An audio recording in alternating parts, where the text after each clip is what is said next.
Hello friends, welcome to all. आज मैं आपके लिए जो वीडियो लेके आ रहा हूं, देखिए 5 स्टॉक्स 60 लाख से ज्यादा लोग सोच बदल देंगे आपकी शेयर मार्केट के बारे में। अब आप कहोगे कैसे?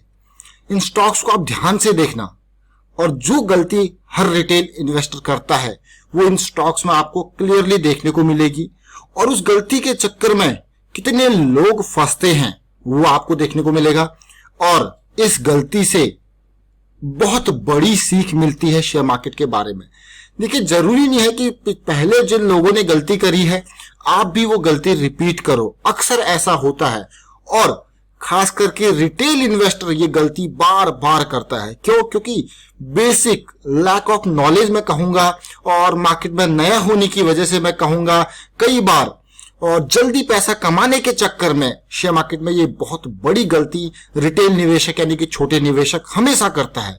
चलिए बात करते हैं, सोच बदलने की बात करते हैं। और आगे बढ़ने से पहले मैं आपको बता दूं, अगर आपने अब तक चैनल को सब्सक्राइब नहीं किया तो जल्दी से सब्सक्राइब कर लें, बेल आइकन को प्रेस कर लें जिससे आपको नोटिफिकेशन आती रहेगी। टेक्निकल एनालिसिस के लिए आप मेंबरशिप ज्वाइन कर सकते हो। डीमैट अकाउंट के लिए वीडियो के डिस्क्रिप्शन में ऑलरेडी आपको लिंक दी है, उन पर क्लिक करके अपना डीमैट अकाउंट ओपन कर सकते हो। अब मैं सीधे लेके जा रहा हूं आपको उन 5 स्टॉक्स को, एक एक करके इन 5 स्टॉक्स को देखना और समझना। जरा देखिए, मैं बात कर रहा हूं Reliance power, Reliance communication, Reliance home, Reliance infra, Reliance capital. अब समझ तो आप जरूर गए होंगे। रिलायंस पावर में आज की डेट में अगर मैं देखूं तो 30,76,000 लोग इन्वेस्टेड हैं, रिटेल निवेशक 30 लाख। अगर आज की डेट में एसबीआई और रिलायंस इंडस्ट्रीज को मैं देखूं तो उनमें भी 28 लाख और 25 लाख लोग हैं, लेकिन रिलायंस पावर में अभी भी 30 लाख से ज्यादा लोग इन्वेस्टेड हैं। रिलायंस कम्युनिकेशन को अगर आप देखोगे तो 13 लाख लोग इन्वेस्टेड हैं। रिलायंस होम को देखोगे तो 8 लाख से ज्यादा लोग इन्वेस्टेड है। Reliance infra 7,83,000, Reliance capital 7,72,000। तो टोटल मिला के इन 5 स्टॉक्स को जिंदगी में बात कर रहा हूं, ये 67 लाख टोटल रिटेल निवेशक इसमें इन्वेस्टेड है। अब ऐसा हो सकता है भाई एक रिटेल इन्वेस्टर ने 400-500 ये शेयर्स खरीद रखे, जरा सोचिए। और ये वो होता है, ये क्यों होता है ऐसा? रिटेल निवेशक अक्सर फंस क्यों जाता है शेयर में? देखिए, इसका एक इंपॉर्टेंट कारण है। रिटेल निवेशक हमेशा गिरता हुआ शेयर को खरीदता है, यानी कि फॉलिंग नाइफ को कैच करने की कोशिश करता है। वो कभी भी ट्रेंड रिवर्सल को नहीं देखता, उसको टेक्निकल एनालिसिस की नॉलेज कम होती है, उस चक्कर में वो फंसता रहता है। और उसके बावजूद जो बड़े निवेशक होते हैं, चाहे वो म्यूचुअल फंड वाले हैं, वो चीजों को समझते हैं, वैल्यू देखते हैं, फंडामेंटल्स को भी देखते हैं। उसके अलावा वो बहुत सारी चीजों को एनालाइज करते हैं। साथ के साथ टेक्निकल एनालिसिस भी एक बहुत इंपॉर्टेंट रोल प्ले करता है। लेकिन रिटेल निवेशकों को इनसाइड कंपनी के मैनेजमेंट की इंफॉर्मेशन, जब भी आप फंडामेंटल एनालिसिस करते हो ना, तो वहां पे एक बहुत बड़ा पॉइंट होता है मैनेजमेंट की इंफॉर्मेशन। कंपनी कैसा मैनेजमेंट है, वहां पे अक्सर कोई भी नहीं जानता अंदर से कंपनी का मैनेजमेंट किस तरीके से है। तो जब भी आप लॉन्ग टर्म इन्वेस्टमेंट करो किसी स्टॉक में, तो मेरा ये मानना है उस बिजनेस पे इन्वेस्ट करो जिस बिजनेस के बारे में आप जानते हो। मतलब कि अगर आप आईटी कंपनी में हो तो आईटी सेक्टर के स्टॉक्स आपके लिए ज्यादा बेटर रहेंगे। बैंकिंग सेक्टर में आप काम करते हो तो बैंकिंग सेक्टर के स्टॉक्स आपके लिए ज्यादा बेटर रहेंगे। उस बिजनेस पे इन्वेस्ट करो जिसको आप अच्छे से समझते हो। तो ये सारी चीजें आपको, जब चीजें गड़बड़ होने लग जाती हैं तो आप कभी भी वहां से री इन्वेस्ट यानी कि पैसा दोबारा उसमें नहीं लगाओगे, उसमें से पैसा निकालने की कोशिश करोगे, क्योंकि गड़बड़ का जो सिचुएशन है वो आपको पता लग जाएगा पहले ही अपफ्रंट। उसके अलावा कंपनी के बारे में आपको नहीं पता है तो आपके लिए वन एंड ओनली चीज बचती है, वो है टेक्निकल एनालिसिस। उसका आप यूज कीजिए। ये वीडियो के डिस्क्रिप्शन में देखिए, आप बहुत सारे जगह मैं आपको लिंक्स देता हूं, चीजें समझाने की कोशिश करता हूं। और ये पूरी की पूरी टेक्निकल एनालिसिस की सीरीज तो मैंने एक पूरी आपके लिए तैयार कर रखी है समझने के लिए। अगर आप समझना चाहते हो तो उसको आप ज्वाइन कर सकते हो रेगुलर बेसिस में। इसलिए मैं हर वीडियो में टेक्निकल एनालिसिस का पार्ट जरूर रखता हूं। अब आपने ये 5 शेयर्स देखे, मैं इन 5 शेयर्स की हालत आपको आज की डेट में दिखाना चाहूंगा। ये डर वाली बात नहीं है, ये समझ वाली बात है। देखिए, स्टॉक मार्केट में 90% रिटेल इन्वेस्टर पैसा डुबाता है। उसका कारण मैंने आपको बताया। क्यों? बॉटम फिशिंग, सस्ते के चक्कर में आना, वैल्यू को मिस कर देना। और वैल्यू भी अगर आप शेयर खरीद रहे हो तो आपको अप ट्रेंड में खरीदो और लोगों के लालच, लोगों के कहने पे इन्वेस्ट करना। अपनी थीसिस, अपना दिमाग नहीं लगाना, ये कुछ बेसिक कारण है। इसीलिए मैं आपको हमेशा कहता हूं, अगर आप लोगों के कहने पे भी इन्वेस्ट कर रहे हो तो लेकिन फाइनल डिसीजन आप ले रहे हो, तो फाइनल डिसीजन आपका अपनी एनालिसिस होनी चाहिए, अपनी सोच जरूर होनी चाहिए, तभी आप शेयर मार्केट में आए। अदरवाइज आप म्यूचुअल फंड में जाएं, ये सिंपल सी बात है। अदरवाइज आप इन जैसे लोगों की तरह, जो 30 लाख ये लोग आपने देखे, 13 लाख ये लोग देखे, इनमें यहां पे आपको फंसना नहीं पड़ेगा।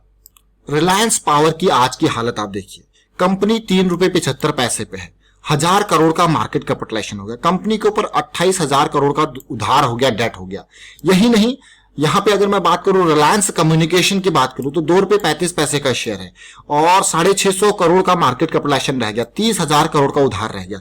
अब कई लोग क्या कहते हैं, यहां पे खरीदारी करने की सोचते हैं कि भाई शेयर बहुत ही नीचे है। तो देखिए, जब बिकवाली होती है, बैंकरप्सी होती है, तो आपने शायद अभी रुचि सोया का केस देखा नहीं होगा, आपने ये देखा होगा कि वो 3 रुपए का शेयर 1500 पहुंच गया।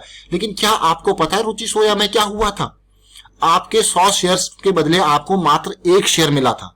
तो ये होती है बैंकरप्सी में, हेयर कट लेना पड़ता है। तो इन चीजों को समझे, ये बारीक चीजें हैं। ऑल्दो वो 1500 तक जरूर चला गया था, लेकिन ऐसे सारे शेयर्स परफॉर्म नहीं करते। जब हेयर कट आता है तो आपको इस तरीके से 100 शेयर्स में से 500 शेयर में के बदले 1 शेयर मिलता है। इस तरीके से सिचुएशन होती है। रिलायंस होम फाइनेंस का शेयर देखिए आप, 2 रुपए 20 पैसे का है, 106 करोड़ का मार्केट कैपिटलाइजेशन कुल रह गया, 13,000 करोड़ का उधार इसके ऊपर रह गया। देखिए 100 करोड़ का मार्केट कैपिटलाइजेशन, 13,000 करोड़ का उधार।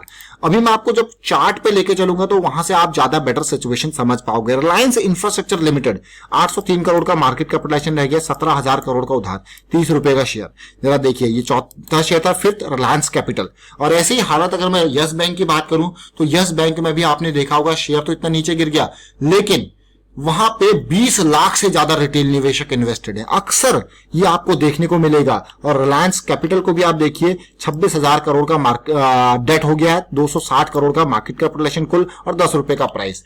अब आप समझ तो जरूर गए होंगे कि मैं क्या लर्निंग आपको यहां पे देना चाहता हूं, लेकिन मैं आपको टेक्निकल चार्ट पे ले जाके समझाने की कोशिश करूंगा। ये रिलायंस होम फाइनेंस को देखिए, कहां से ये गिर के आया, नीचे 2 रुपए 20 पैसे पे आया। ये मंथली चार्ट है और मेरा ये मानना है कि जब भी आप स्टॉक को देखो, चाहे मंथली लॉन्ग टर्म वाले हो तो भाई आप वीकली देखो, मंथली देखो, लेकिन एक चीज हमेशा ध्यान रखें, स्टॉक मार्केट में इन्वेस्ट कर रहे हो तो रिस्क मैनेजमेंट आपकी टॉप प्रायोरिटी होनी चाहिए।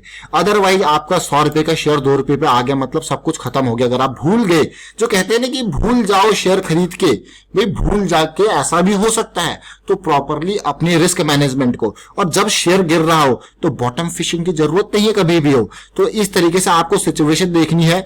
जब भी शेयर गिर रहा हो, ये डाउन ट्रेंड आपको देखने को मिलेगा, अपने थीसिस को बनाइए स्ट्रांग, उसके बाद देखिए डाउन ट्रेंड के बाद आपको रिवर्सल। इसीलिए आपने देखा होगा जब मार्केट गिर रही थी तो मैं हमेशा यही कह रहा था आपको, ट्रेंड रिवर्सल के सिग्नल को देखिए। ये क्या है? ये एक बहुत बढ़िया ट्रेंड रिवर्सल का सिग्नल है। आपका हायर हाई की सीरीज बन गई, हायर लो आपको देखने को मिल गया और अब आप यहां पे जाके एंट्री इसमें कर सकते हो। तो इस तरीके से चीजों को समझिए। और इसमें भी आप रिस्क को मैनेज जरूर करना है। अगर आप यहां पे एंट्री करो तो ये आपका बॉटम पॉइंट स्टॉप लॉस है। तो हमेशा मैं आपको इसलिए कहता हूं कि ट्रेंड रिवर्सल आपके लिए कितना इंपॉर्टेंट हो जाता है। अब मैं रिलायंस पावर को आपको दिखाऊंगा, आप जरा ध्यान से देखिए रिलायंस पावर को, और उसके बाद हम रिलायंस कम्युनिकेशन को देखने की कोशिश करेंगे, समझने की कोशिश करेंगे। ये आ गया आपके पास रिलायंस पावर का स्टॉक। जरा देखिए, मैं मंथली चार्ट पे आपको लेके चलूंगा ताकि हमें और डिटेल बारीकी लॉन्ग टर्म पर्सपेक्टिव से दिखे। ये स्टॉक आप देख सकते हो कि ये स्टॉक 320 के लेवल से गिरता रहा और ऐसा गिरता रहा कि आज 3 रुपए का है। मान लीजिए किसी ने 100 शेयर भी खरीदे होते 320 पे, तो कितना रेट होता? 32,000 रुपए। 32,000 रुपए आज उसके पास कितने होते 100 शेयर के? मात्र 300-400 रुपए। सोचिए कितना पैसा डूबा 2008-9 से लेके अब तक। ऐसा नहीं कि बीच में इसने तेजी नहीं दिखाई, बीच में इसने तेजी दिखाई, लेकिन ओवरऑल जो मेजर ट्रेंड है, तो इसीलिए मैं आपको कहता हूं कि आपको ट्रेंड को समझना है। बीच में in between short time trend आपको देखने को मिलेंगे, जैसे ये शॉर्ट टाइम ट्रेंड, ये शॉर्ट टर्म ट्रेंड है, लेकिन मेजर ट्रेंड हमेशा इसमें बियरिश ही रहा है। कभी उभर के ये मेजर ट्रेंड में आया ही नहीं है पॉजिटिव। तो जब भी आप देखिए, और शेयर गिर के कहां गया? 3 रुपए के आसपास। रिलायंस पावर देखा आपने, रिलायंस कम्युनिकेशन को देखिए। देखिए ये ऐसी बात नहीं है कि मैं खाली रिलायंस के शेयर, ऐसा बहुत, क्योंकि अक्सर जो मैं आपको यहाँ पे डेटा देख पा रहा हूं, जितना हम लोग एनालाइज करते हैं, देखते हैं, समझने की कोशिश करते हैं, तो अक्सर मैं देखता हूं कि सबसे ज्यादा जो फंसता है वो रिटेल निवेशक होता है। आप देखिए यहां से 800 रुपए के लेवल से, 800 रुपए के लेवल से ये शेयर गिरा और अगर आपने इसमें प्रॉपर रिस्क मैनेजमेंट अब तक दिखाया नहीं होता तो ये आप कई बार, ये देखिए शॉर्ट टर्म में ये पॉजिटिव ट्रेंड आपको जरूर देखने को मिला, लॉन्ग टर्म लेकिन इसका ट्रेंड कभी रिवर्स हुआ ही नहीं। शॉर्ट टर्म में मैं कहूंगा पॉजिटिव ट्रेंड, लेकिन अगर आप मान के चलिए यहां पे खरीदने की कोशिश भी कर रहे हो तो फिर भी आपको रिस्क मैनेजमेंट इंपॉर्टेंट है। तो इस चीज को समझिए, इस चीज को ध्यान में रखिए और इन 60 लाख लोगों की तरह फंसना नहीं है मार्केट में। चाहे आप 2 रुपया कम कमा लो, लेकिन जो पैसा आपका है वो आपका अपना मेहनत का पैसा, वो मार्केट में गवाए ना। ये इंपॉर्टेंट पार्ट है, ये इंपॉर्टेंट लर्निंग इन 5 स्टॉक से देखने को मिलती है। तो हमेशा मैं कहूंगा चाहे कितना भी अच्छा स्टॉक क्यों ना हो, आपको एक चीज याद रखनी है, हमेशा ये नहीं सोचना है कि स्टॉक गिर गया है उसको खरीद लेना है। आप अपनी थीसिस बनाएं, अपने स्टॉप लॉसेस रखें और अपनी रिस्क मैनेजमेंट रखें और ट्रेंड रिवर्सल आपके लिए काफी इंपॉर्टेंट है। ये देखिए, ये बॉटम बनता हुआ दिखा, पिछले हाई को पार किया, लेकिन अभी भी यहां पे खरीदारी का मौका नहीं है। अगला करेक्शन, हाँ अब ये पॉजिटिविटी आ गई और अगले जो करेक्शंस होंगे, करेक्शंस भी नहीं, करेक्शन के रिजोल्यूशन पे खरीदना होता है और ये आपके स्टॉप लॉसेस होते हैं। देखिए जब आप इसके रिजोल्यूशन पे आपको यहां कहीं एंट्री का मौका मिलेगा और डिटेल में आप टेक्निकल एनालिसिस की सीरीज ज्वाइन कर सकते हो और आपके फिर से ये आपके स्टॉप लॉसेस यहां पे होंगे। चाहे लॉन्ग टर्म हो चाहे शॉर्ट टर्म हो, स्टॉप लॉसेस इंपॉर्टेंट होते, कितना भी वैल्यू शेयर क्यों ना हो, लेकिन अंदर कुछ क्या चल रहा है, अंदर की बात आप नहीं जानते हो। अच्छे से अच्छे शेयर, देखिए रिलायंस कम्युनिकेशन में क्या बुरा था जब ये भाग रहा था, 800-900 रुपए के लेवल पे चला गया था, लेकिन अंदर क्या चल रहा है किसी को नहीं पता। ये ट्रेंड रिवर्सल आपके लिए बहुत इंपॉर्टेंट लर्निंग है, इसको ध्यान में रखना है। वाइंड अप करता हूं यहाँ पे वीडियो को, उम्मीद करता हूं आपको वीडियो अच्छा लगा होगा, समझ में जरूर आया होगा और ये वीडियो आपकी सोच जरूर बदलेगा स्टॉक मार्केट के बारे में एक रिटेल निवेशक पर्सपेक्टिव से। वीडियो को शेयर कीजिए, लाइक कीजिए, चैनल सब्सक्राइब नहीं किया तो जल्दी से सब्सक्राइब कर लें और टेक्निकल एनालिसिस सीखने के लिए आप मेंबरशिप ज्वाइन कीजिए, ज्वाइन बटन पर क्लिक करके। Thank you for watching the video.